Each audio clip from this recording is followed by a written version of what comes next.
Hi friends, Telangana TET and DSC కోసం తయారు చేయబడుతున్న ఈ సోషల్ మెటీరియల్ కేవలం 50 రూపీస్కే మా యాప్లో అవైలబుల్ ఉంది ఫ్రెండ్స్. ఎస్జిటి స్కూల్ అసిస్టెంట్ సోషల్కి యూజ్ అవుతుంది. సో ఈ లెసన్ ప్రింట్ తీసుకోవచ్చు ఫ్రెండ్స్. సో 2024-25 బుక్స్ ప్రకారం తయారు చేయబడింది. సో 23-24 బుక్స్కి సంబంధించి ఈ లెసన్లో ఎలాంటి డిఫరెన్స్ లేదు, పాయింట్స్కి ఎలాంటి కొత్త ఇన్ఫర్మేషన్ యాడ్ చేయలేదు. So 9th class 13th lesson పారిశ్రామికీకరణ, సామాజిక మార్పు. 1750 నుండి 1850 మధ్య కాలాన్ని మొదటి పారిశ్రామిక విప్లవం అని అంటారు. బ్రిటన్లోని ఆర్థిక వ్యవస్థ, పరిశ్రమలు పూర్తిగా మారిపోయాయి.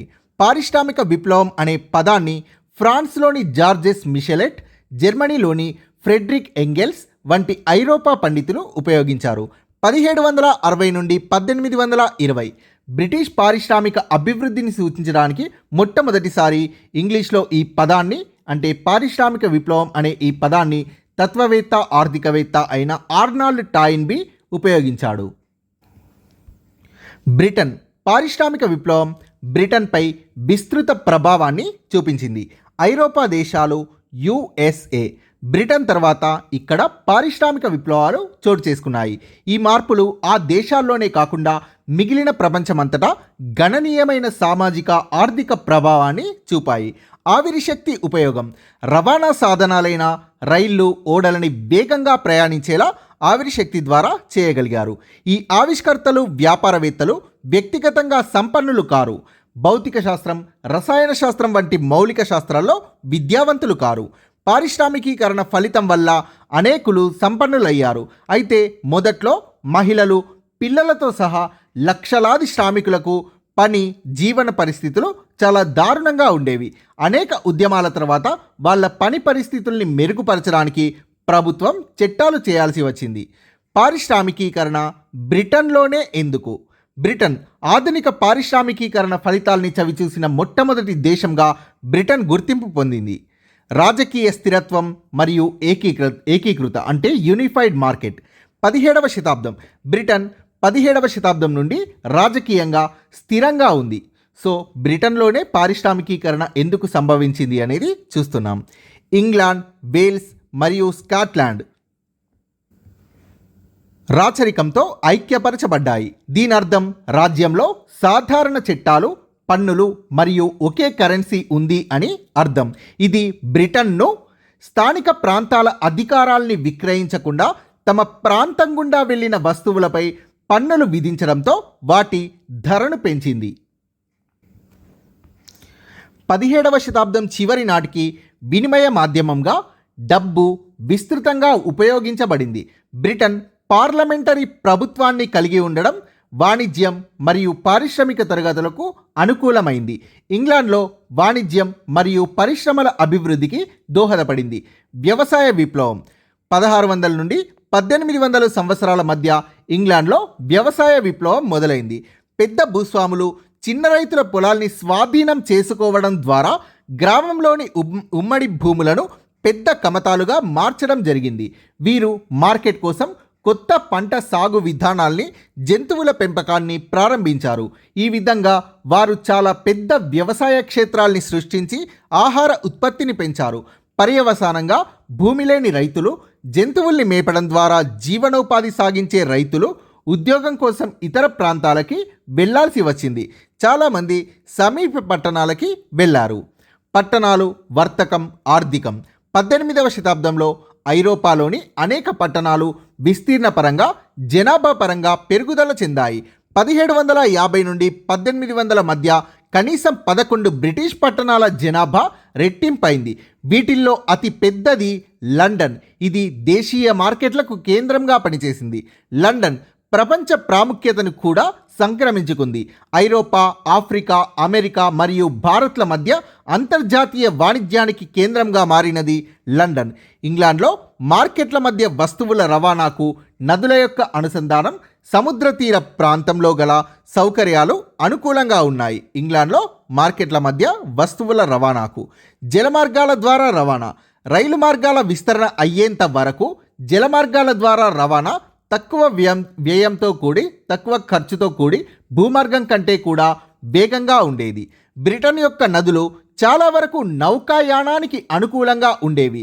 చిన్న నౌకలు మరియు బోట్లు సముద్రం వరకు వెళ్ళేవి.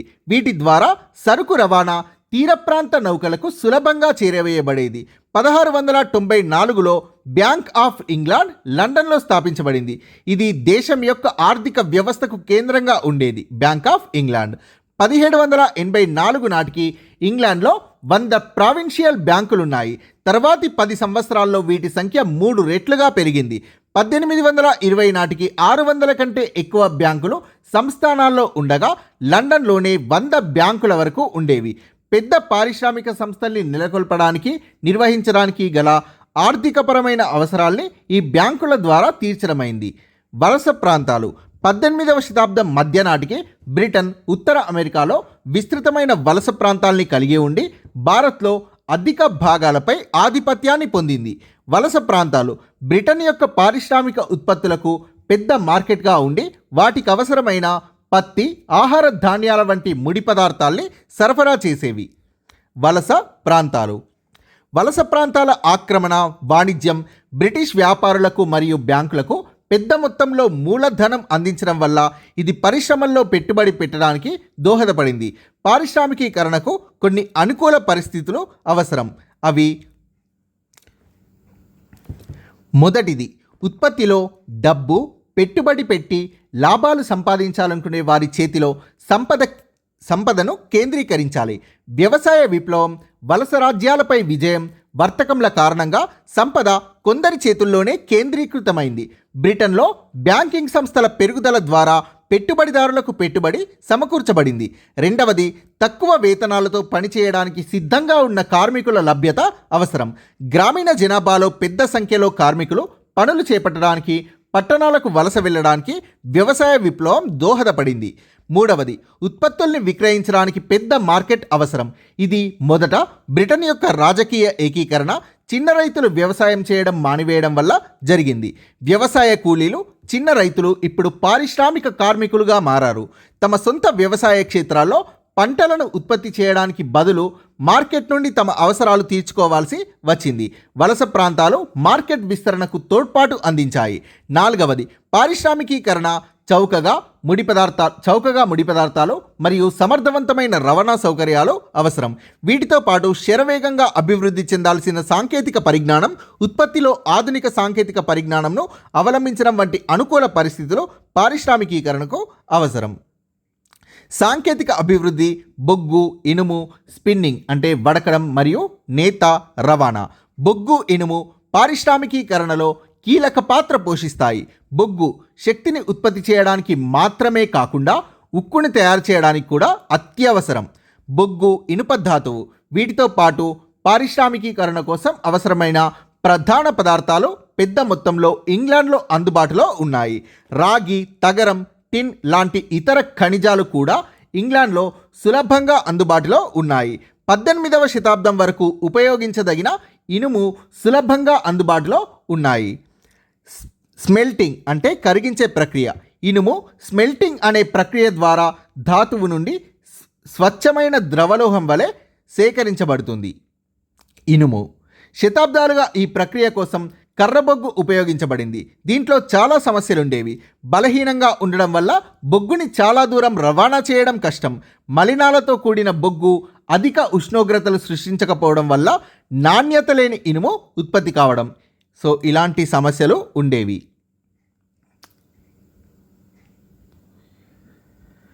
అడవుల నరికివేత. కర్రబొగ్గు కోసం అడవుల్ని నరకడం వల్ల అడవుల విస్తీర్ణం తగ్గి తగినంతగా సరఫరా చేయలేకపోయారు. భారతదేశంలో తయారైన ఇనుము లోహం ఆ కాలంలో అత్యుత్తమ నాణ్యత గల ఉక్కుగా ప్రసిద్ధి చెందింది. బ్రిటిష్ వారు ఇండియాలో ఇనుప లోహాన్ని తయారు చేయడానికి ప్రపంచంలో సాంప్రదాయ పద్ధతుల్ని పాటించారు. ఉక్కు తయారీ పరిష్కారం అనేది ఇనుప పనుల్లో అనుభవం కలిగిన ఒక కుటుంబం ద్వారా కనుగొనబడింది.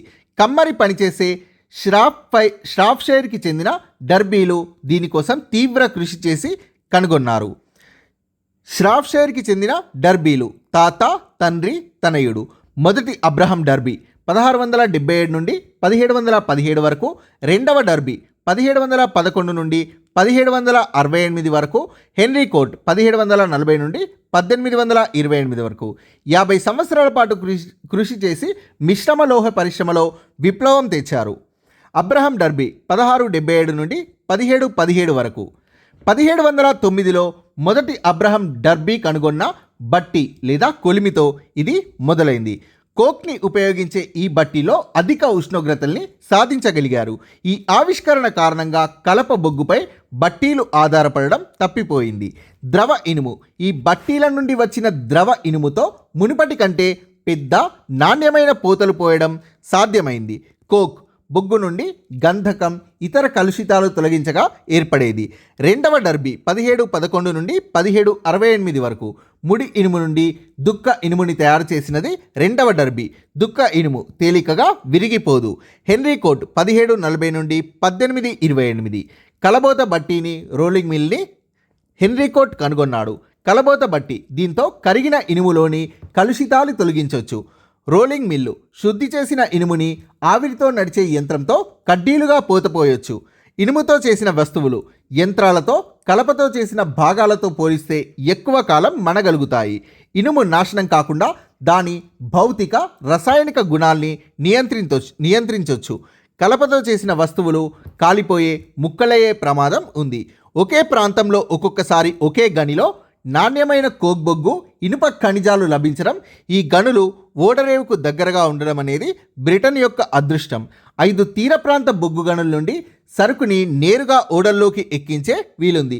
ఫలితంగా ఓడల నిర్మాణం, ఓడల ద్వారా సరుకు రవాణా పెరిగాయి. 1800 నుండి 1830 మధ్య బ్రిటిష్ ఇనుము పరిశ్రమ ఉత్పత్తి 4 రెట్లు పెరిగింది. ఇనుము ఉత్పత్తి ధరలు. ఇనుముతో చేసిన ఉత్పత్తి ధరలు యూరోప్లో అన్నిటికంటే ఇక్కడ తక్కువగా ఉండేవి. 1820లో 1 టన్ను ముడి ఇనుము తయారు చేయడానికి 8 టన్నుల బొగ్గు అవసరం అయ్యేది. అయితే 1850 నాటికి ఇందుకు 2 టన్నుల బొగ్గు సరిపోయేది 1 టన్ను ముడి ఇనుము తయారు చేయడానికి. బ్రిటన్ ఇనుము ఉత్పత్తి 1848 నాటికి మిగిలిన ప్రపంచమంతా ఉత్పత్తి చేస్తున్న ఇనుము కంటే ఒక్క బ్రిటన్ మాత్రమే ఎక్కువ ఉత్పత్తి చేయసాగింది. నూలు వడకడం, నేత, ఉన్ని, జనపనార, వీటితో బట్ట నేయడం బ్రిటన్లో చాలా కాలం నుండి ఉంది. 17వ శతాబ్దం నుండి ఇంగ్లాండ్ ఎంతో ఖర్చు చేసి భారత్ నుండి బేళ్ల కొద్దీ నూలు బట్టను దిగుమతి చేసుకోసాగింది. East India company. భారత భూభాగాలపై ఈస్ట్ ఇండియా కంపెనీ రాజకీయ నియంత్రణ సాధించడంతో భారత్ నుండి బట్టతో పాటు ముడి పత్తుని ఇంగ్లాండ్లో నూలుగా వడికి బట్ట తయారు చేసుకోసాగారు. నూలు వడకడం. 18వ శతాబ్దం ఆరంభం వరకు నూలు వడకడం నిదానంగానే కాకుండా శ్రమతో కూడుకొని ఉండేది. ఈ పనిని ఎక్కువగా మహిళలు చేసేవారు. ఒక నేతగాడికి పని కల్పించాలంటే 10 మంది నూలు వడికే పని చేయాలి. దీంతో నూలు వడికే వాళ్ళు రోజంతా కష్టపడుతుంటే నేత పని వాళ్ళు నూలు కోసం ఎదురు చూడాల్సి వచ్చేది.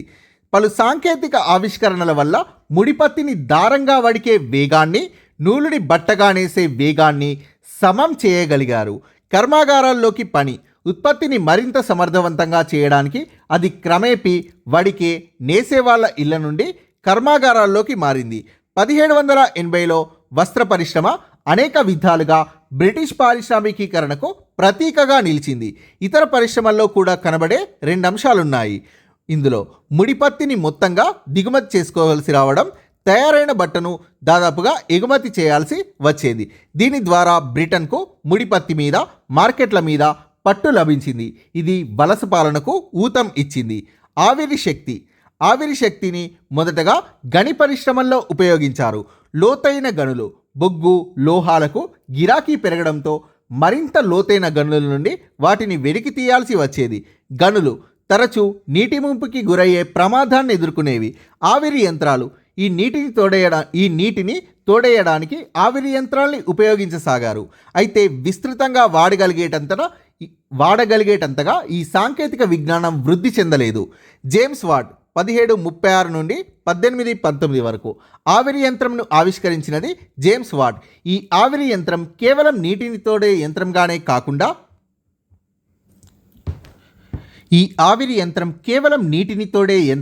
కాక కర్మాగారాల్లో యంత్రాలను కదిలించే శక్తిగా కూడా ఉపయోగపడింది. మాథ్యూ బౌల్టెన్ 1728 నుండి 1809 వరకు. మాథ్యూ బౌల్టెన్ సంపన్న ఉత్పత్తిదారుడు. Soho foundry James Watt, Matthew Boulton సాయంతో 1775లో బర్మింగ్హామ్లో సోహో ఫౌండ్రీని స్థాపించాడు. జేమ్స్ వాట్, మాథ్యూ బౌల్టెన్ సహాయంతో ఈ ఫౌండ్రీ నుండి జేమ్స్ వాట్ తయారు చేసే ఆవిరి యంత్రాల సంఖ్య పెరుగుతూ వచ్చింది. 18వ శతాబ్దం చివరి నాటికి జలశక్తికి లేదా హైడ్రాలిక్ శక్తికి బదులు ఆవిరి యంత్రం వినియోగింపబడసాగింది.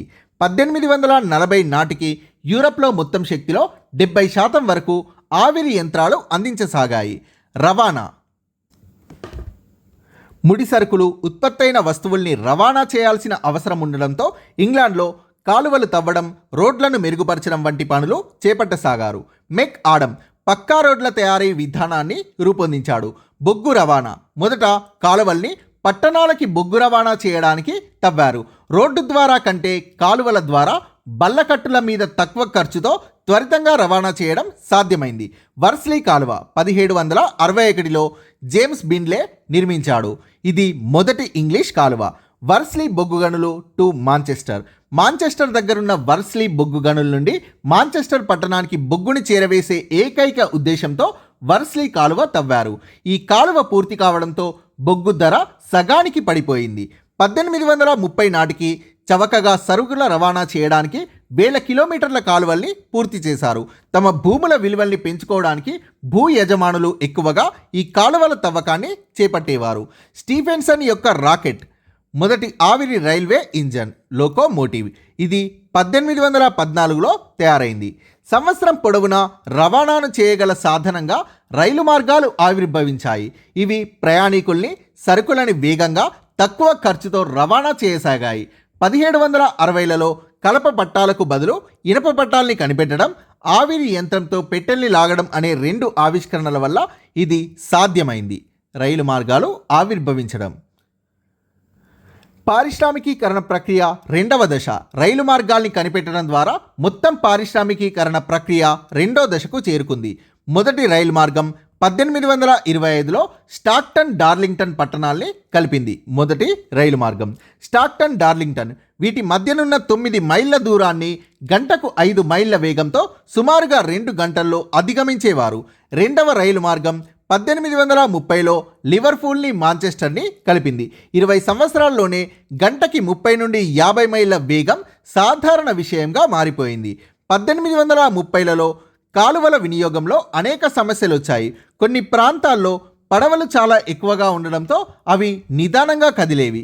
కరువు, వరదలు, నీళ్లు గడ్డకట్టడం వంటి పరిస్థితుల్లో కాలువల్ని ఉపయోగించడం సాధ్యమయ్యేది కాదు. ఆవిష్కర్తలు ఎవరు? సో ఇది పాస్ కొట్టి చదువుకోండి ఫ్రెండ్స్. సో కొన్ని నేను టేబుల్లో ఇవ్వడం జరిగింది. 1760 నుండి 1800 మధ్య వార్తాపత్రికలు డజన్ల కొద్దీ, శాస్త్రీయ పత్రికలు ప్రచురితం అయిన సమయం. పత్రాల ప్రచురణ. శాస్త్రీయ సంఘాలు పత్రాల్ని ప్రచురించేవి. 1754లో కళల సంఘం స్థాపించబడింది. కాఫీ గృహాలు 18వ శతాబ్దంలో వృద్ధి చెందాయి. జాన్ కే, జేమ్స్ హర్గ్రీవ్స్. వస్త్ర పరిశ్రమల్లో ఆవిష్కర్తలు. వీరికి నేత, వడ్రంగం వంటి వాటిలో నైపుణ్యం ఉంది. రిచర్డ్ ఆర్క్రైట్ వస్త్ర పరిశ్రమల్లో ఆవిష్కర్త. జుట్టు కత్తిరించేవాడు, విగ్గులు తయారు చేసేవాడు. సామ్యూల్ క్రాంప్టన్ స్పిన్నింగ్ పరిశ్రమకు మార్గదర్శకుడు. ఇతడికి ఎలాంటి సాంకేతిక నైపుణ్యాలు లేవు. ఎడ్మండ్ కార్ట్రైట్ ఆవిష్కర్త. పవర్లూమ్ని కనిపెట్టాడు. సాహిత్యం, వైద్య, వ్యవసాయ శాస్త్రాలు చదివాడు. మొదట్లో మత గురువు కావాలనుకున్నాడు. యంత్ర చలనాల గురించి అంటే మెకానిక్స్ గురించి ఎడ్మండ్ కార్ట్రైట్కి ఏమీ తెలియదు. సో వీరికి విరుద్ధంగా ఆవిరి యంత్రాల ఆవిష్కరణలో ఆయా ఆవిష్కర్తలకు సంబంధిత జ్ఞానం కొంత ఉంది. థామస్ సావేరి సైనికాధికారి. థామస్ న్యూకమెన్ కమ్మరి పని చేసేవాడు. జేమ్స్ వాట్ యంత్ర చలనాలపై పూర్తి అవగాహన ఉంది. జాన్ మెట్కాఫ్ చూపులేని వ్యక్తి, రోడ్లు నిర్మించాడు. స్వయంగా రోడ్ల ఉపరితలాలు సర్వే చేసి వాటికి ప్రణాళికలు అంటే ప్లాన్స్ తయారు చేసినది జాన్ మెట్కాఫ్. జేమ్స్ బ్రిన్లే దాదాపు నిరక్షరాస్యుడు. పదాల అక్షరక్రమం అంటే స్పెల్లింగ్ కూడా సరిగ్గా వచ్చేది కాదు. నావిగేషన్ అన్న పదం కూడా పలికేవాడు కాదు. కానీ జేమ్స్ బ్రిన్లే జ్ఞాపక శక్తి, ఊహాశక్తి, ఏకాగ్రత అమోఘంగా ఉండేవి. సో ఒకసారి ఇవి చదువుకోండి ఫ్రెండ్స్.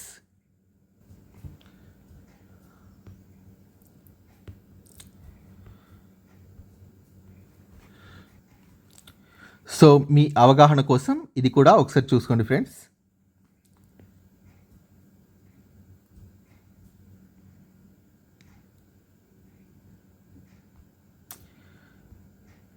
మారిన జీవితాలు 1750 50,000కు మించి జనాభా కలిగిన పట్టణాలు 1750లో 2 ఉండేవి. 1850లో ఇలాంటి పట్టణాలు 29కి పెరిగాయి. జనాభా పెరుగుదలకు ధీటుగా మౌలిక వసతులు పెరగకపోవడం వల్ల కొత్తగా పట్టణాలకు వచ్చిన వారు పట్టణం మధ్యలో లేదా కర్మాగారం దగ్గరున్న మురికివాడల్లో నివసించాల్సి వచ్చేది. పట్టణ ధనికులు స్వచ్ఛమైన గాలి, నీరు దొరికే పట్టణ బయటి అంచులకు మారడం ద్వారా ఈ పరిస్థితుల్ని తప్పించుకున్నారు పట్టణ ధనికులు. సో ఇది 1783లో కార్మికుల కోసం కంపెనీ కోల్బ్రూక్ డేల్లో కట్టిన వరుస ఇల్లు. సో ఇది డర్బీల ఇల్లు. 1835లో విలియం వెస్ట్వుడ్ వేసిన పెయింటింగ్ ఇది. కార్మికుల యొక్క సగటు జీవితకాలం పట్టణాల్లో ఇతర సామాజిక బృందాలతో పోలిస్తే తక్కువగా ఉందని 1842లో చేసిన ఒక సర్వే వెల్లడి చేసింది. బర్మింగ్హామ్లో జీవితకాలం 15 సంవత్సరాలు, మాంచెస్టర్లో జీవితకాలం 17 సంవత్సరాలు, డర్బీలో జీవితకాలం 21 సంవత్సరాలు. సో ఇలా ఉన్నప్పుడు బిట్ వచ్చే ఛాన్స్ ఉంటుంది జతపరుసుములో. వాళ్ళు వచ్చిన పల్లెలతో పోలిస్తే కొత్త పారిశ్రామిక నగరాల్లో మరణాలు అది చిన్న వయసులో ఎక్కువగా ఉన్నాయి. పిల్లల్లో సగం మంది 5 సంవత్సరాలు దాటి బతికే వాళ్ళు కాదు. పట్టణాలకు వలస వచ్చిన వాళ్ళ వల్ల అక్కడి జనాభా పెరిగింది. నీటి కాలుష్యం వల్ల వ్యాపించే కలరా, టైఫాయిడ్, గాలి కాలుష్యం వల్ల వచ్చే క్షయ వంటి అంటువ్యాధుల వల్ల మరణాలు ఎక్కువగా ఉండేవి. 1832లో కలరా వ్యాపించడం వల్ల 31,000కు పైగా ప్రజలు చనిపోయారు. 19వ శతాబ్దపు చివరి వరకు పురపాలక అధికారులు ఈ ప్రమాదకర జీవన పరిస్థితుల్ని సరిదిద్దడానికి ప్రయత్నించలేదు. వైద్య శాస్త్రానికి కూడా ఆనాటికి తగినంత విజ్ఞానం లేదు. మహిళలు, పిల్లలు, పారిశ్రామిక విప్లవం, పిల్లలు, మహిళల పనుల్లో ముఖ్యమైన మార్పులు వచ్చాయి. పారిశ్రామికవేత్తలు పని పరిస్థితుల గురించి ఫిర్యాదు చేయకుండా పురుషుల కంటే తక్కువ కూలీకి పనిచేయడానికి సిద్ధపడే మహిళల్ని పనిలో పెట్టుకునేవారు. లాంగ్షైర్, యార్క్షైర్ ఇక్కడి నూలు, వస్త్ర పరిశ్రమల్లో మహిళల్ని పెద్ద సంఖ్యలో పెట్టుకునేవారు. పట్టు, లేసు తయారీ, అల్లిక పరిశ్రమలు, బర్మింగ్హామ్లోని లోహ పరిశ్రమల్లో మహిళలే ప్రధాన కార్మికులుగా ఉండేవారు. లోహ పరిశ్రమల్లో పిల్లలు కూడా పనిచేసేవారు. జెన్నీ వంటి యంత్రాలు, నూరు వడికే జెన్నీ వంటి యంత్రాల్ని బాల కార్మికుల చిన్న శరీరాలు పనిచేయడానికి అనువుగా తయారు చేశారు. వస్త్ర కర్మాగారాల్లో దగ్గరగా ఉండే యంత్రాల మధ్య తిరగగలిగేటంత చిన్నగా ఉండేవాళ్ళు కాబట్టి పిల్లల్ని పనిలో పెట్టుకునేవారు.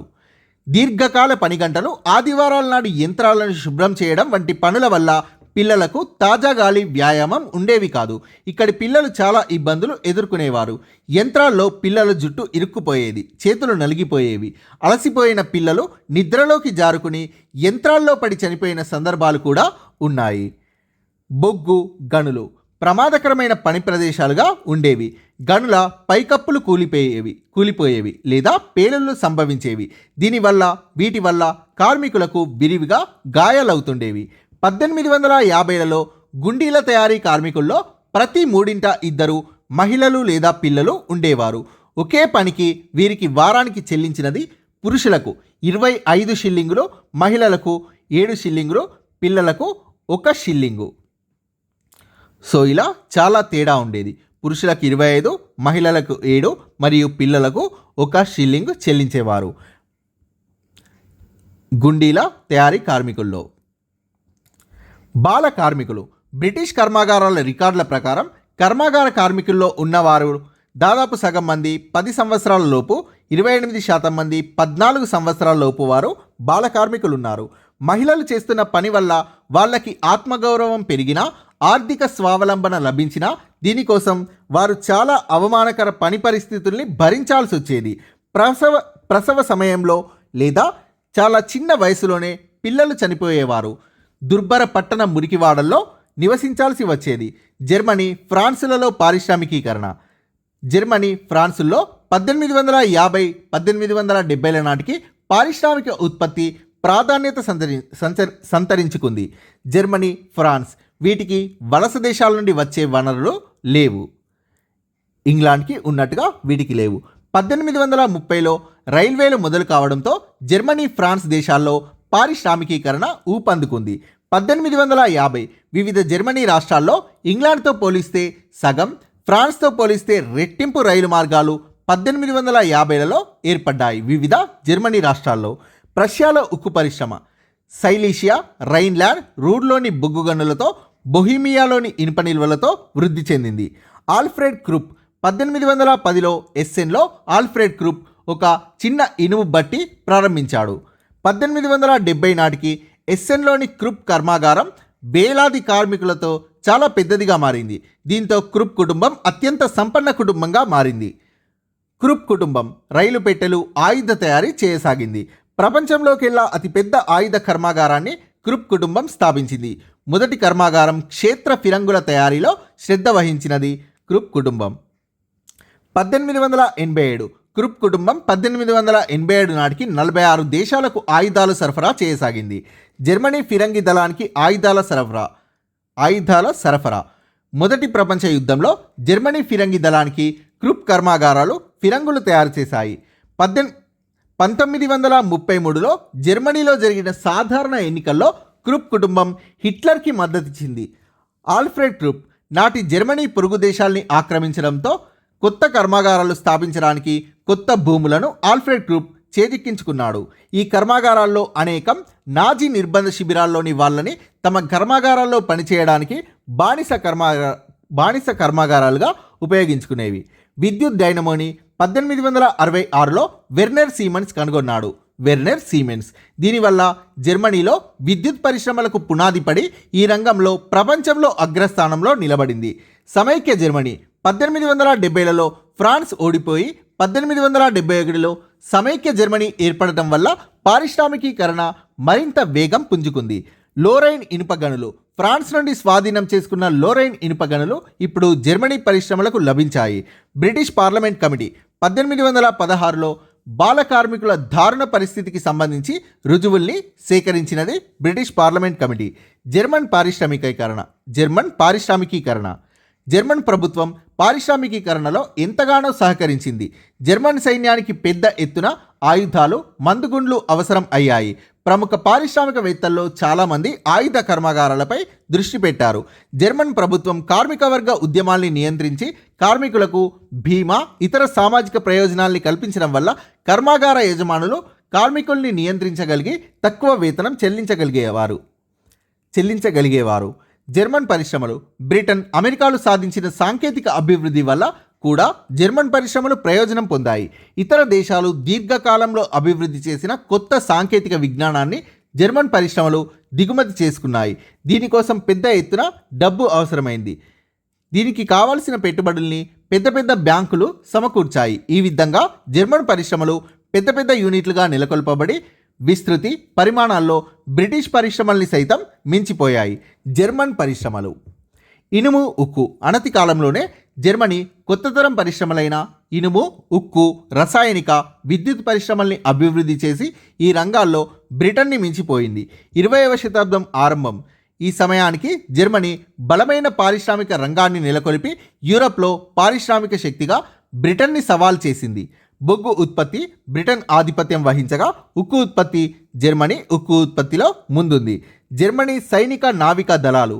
జర్మనీ పారిశ్రామిక ఉత్పత్తిలో అధిక భాగం సైనిక, నావిక దళాలకై వినియోగింపబడటం బ్రిటన్, ఫ్రాన్స్లకి ఆందోళన కలిగించింది.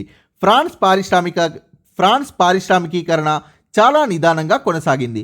19వ శతాబ్దం చివరి నాటికి అధిక శాతం ప్రజలు చిన్న చిన్న కమతాల్ని సాగు చేసే గ్రామీణ దేశంగానే ఫ్రాన్స్ ఉంది.